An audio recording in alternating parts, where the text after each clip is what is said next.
Really? What? You gotta put milk in my latte? Oh, I didn't notice I did that. Yeah, right. Well.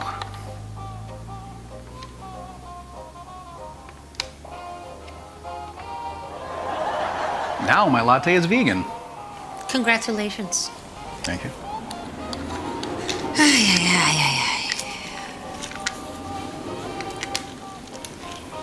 So what about...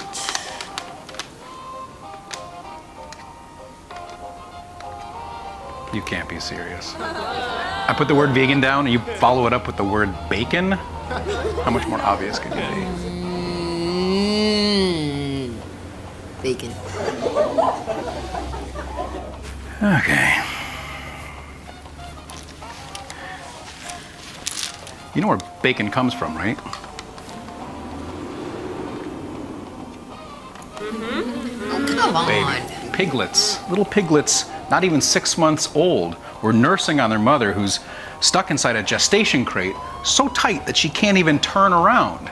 They're taken from her before they're even weaned to be butchered and slaughtered for your precious bacon. Dude, you sure take the FUM out of game night. FUM? Yeah, your bacon story? F***ed up mess. Out.